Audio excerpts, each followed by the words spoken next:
Hi viewers, welcome back to Lakshmi Ramam. Chole masala అండి, అందరి favourite కదా.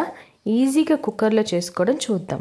శనగల్ని ఒక 4 to 5 hours నానబెట్టుకోవాలండి వాటర్లో. అవి తీసి ప్రెషర్ ప్యాన్లో వేసి సాల్ట్ వేసి ఉడకపెట్టుకోవాలి. ఒక 4-5 విజిల్స్ వచ్చే వరకు ఉడకనివ్వాలండి. ఒక 10 minutesలోనే మొత్తం చేసేసుకోవచ్చండి. చాలా ఈజీ ప్రొసీజర్ ఇది. ఒకసారి మీరు కూడా ట్రై చేయండి. శనగలు ఉడికే లోపల మనం గ్రేవీకి కావాల్సిన మిక్స్చర్ రెడీ చేసుకుందామండి. ఫస్ట్ నేను 2 ఉల్లిపాయలు, 2 టమాటోలు, 2 పచ్చిమిరపకాయలు, ఒక 1 inch అల్లము, ఒక 6 వెల్లుల్లిపాయ రెబ్బలు ఇవన్నీ కట్ చేసి రెడీగా పెట్టుకున్నాను అనమాట. ఇప్పుడు ఇవన్నీ జార్లోకి వేసుకుంటున్నాను. ఇవన్నీ జార్లోకి వేసుకొని వీటితో పాటు శనగలు, ఉడకపెట్టిన శనగల్లో కూడా కొన్ని వేస్తానండి. అప్పుడు ఏమవుతుందంటే మనకి మరీ శనగలు పంటి కింద ఎక్కువ రావు, ప్లస్ గ్రేవీ టెక్స్చర్ చాలా బాగుంటుంది. అదిగోండి ఉడికిన శనగలు చూడండి, చేత్తో ఇలా మెదిపితే పేస్ట్ అయిపోతుంది. ఇలాంటి శనగలు 1/2 cup మనం ఉడకబెట్టుకున్న వాటిలో 1/2 వేసి మొత్తం మిక్సీ పట్టేసుకోవడమే. ఇప్పుడు గ్రేవీ చాలా టేస్టీగా ఉంటుందండి, మంచి టెక్స్చర్ వస్తుంది, ఫ్లేవర్ చాలా బాగుంటుంది. ఇదిగోండి ఇలా మెత్తగా పేస్ట్ లాగా చేసేసుకున్నాను అనమాట. ఇప్పుడు యాక్చువల్ ప్రొసీజర్కి వెళ్దామండి. నేను ఒక ప్రెషర్ ప్యాన్లోనే మొత్తం చేసేస్తాను, మళ్ళీ బాణలి అది ఏం యూజ్ చేయను. ఈ పేస్ట్ని మనం కుక్కర్లో వేసి శనగలు వేసి మిగతా మసాలా అవి వేసుకొని చేసుకోవడమే. ఈ కుక్కర్లో కొంచెం నూనె వేసి ఒక 2 స్పూన్స్ నూనె వేసి 2 బిర్యానీ ఆకులు, 2 యాలక్కాయలు, మంచి స్మెల్ వస్తుందండి అరోమా కోసం.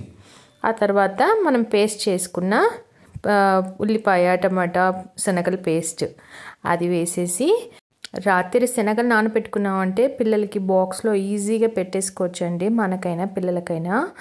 ఇప్పుడు ఈ పేస్ట్ ఒకటి తయారు చేసుకోవడమే అండి, సింపుల్ ప్రొసీజర్. ఇప్పుడు దీనిలో 1 స్పూను, ఇందాక కొంచెం శనగలు ఉడకడానికి కొద్దిగా ఉప్పు వేసాం కదా, ఇప్పుడు కొద్దిగా చూసుకుని కాస్త తక్కువ వేయాలండి.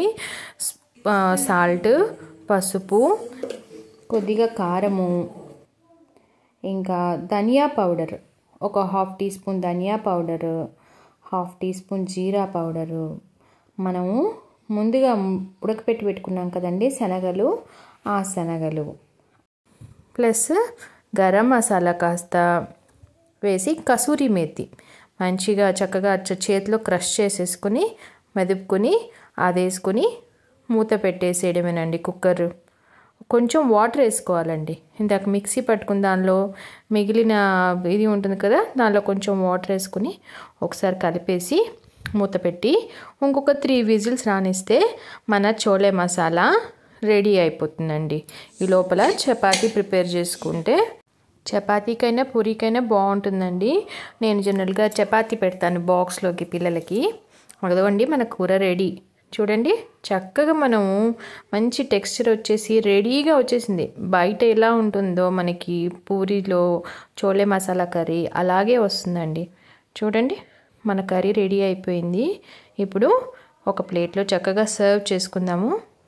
అదిగోండి కర్రీ తీసుకుని నేనేమో చపాతీ చేశానండి. చపాతీతోటి మంచి కాంబినేషన్, చాలా హెల్దీ ఫుడ్, మంచి ప్రోటీను, పిల్లలకి చాలా ఈజీగా కూడా చేసుకోవచ్చు మనం. మీకు రెసిపీ నచ్చినట్టయితే మా ఛానల్కి సబ్స్క్రైబ్ చేసుకోండి, లైక్ చేయండి, మీ ఫ్రెండ్స్ అండ్ ఫ్యామిలీతో షేర్ చేయండి. Thank you for watching.